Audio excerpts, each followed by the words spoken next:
Hello everyone, today I am going to tell you about subject and predicate.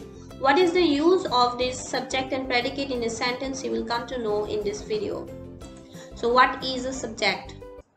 The subject of a sentence is the person or the things about whom or which we speak about in the sentence. What is a predicate? The predicate is something we say about the subject and consists of either one word or a group of words. So in a sentence, both subject and the predicate you will get, and the subject means whatever the sentence is talking about, it is the subject, and other than the subject, the predicate, other than the subject is the predicate, and it may be either in one word or a group of words. For example, birds fly, or the sentence you can see the little boy loves to play with his toys. Subject, in case of these two, there is a difference. So birds you can see is the subject. In case of fly, this is the predicate. But this predicate is saying one word. Okay. But in case of here, you can see the little boy is the subject. Predicate is the loves to play with his toys. And it is a group of words. Right?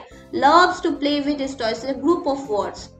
So to have a sentence, the predicate should contain at least one word, and other than that there is other elements also. Like in case of this you can see, or this predicate, both the predicate you can see, this predicate, this is fly and it is one word and it is the verb, right? But in case of here is a group of words, the predicate here is the loves is the verb, and other than that there are other elements also.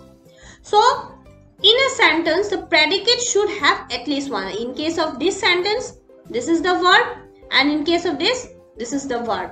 Okay. So this are the this is about predicate. So the verb always agrees with the number and the person of the subject of the sentence. That means if the subject is singular, the verb will be singular.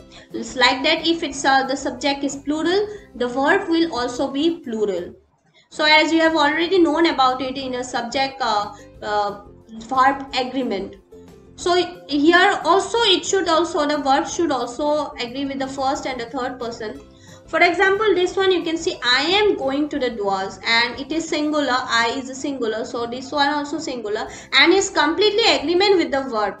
It's completely agreement with the verb. And in case of this one you can see he is going to the doors, he is, I am, you can know the thing, it is completely in agreement with the person, right? So he is, which is third person, so it is he is, you are going to the door. So these are the things that you must remember. So sometimes what happen in a sentence, the verb take objects after them and some do not in a sentence. Okay, like this, in case of these sentences you can see Rohit eats ice cream and his parents drink coffee.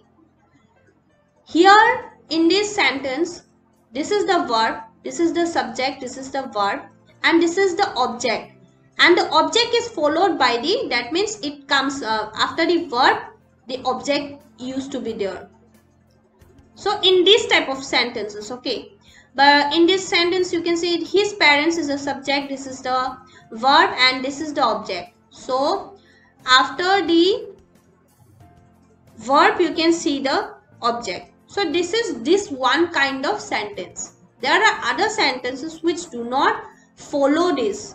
However, in the sentence below, the verbs are not followed by the object. Like this, you can see the baby cried, the girls are dancing. Baby cried, you can see there is no object after the cried. You can see the baby cried. This is the cried is the verb. After that, there is no object. Here you can see the girls are dancing. So both are and the dancing, these are verb. This is the verb. So after that, there is no object. Okay.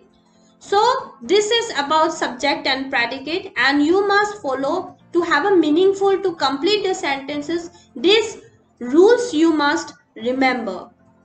So with this I like to conclude, and thank you for watching this video.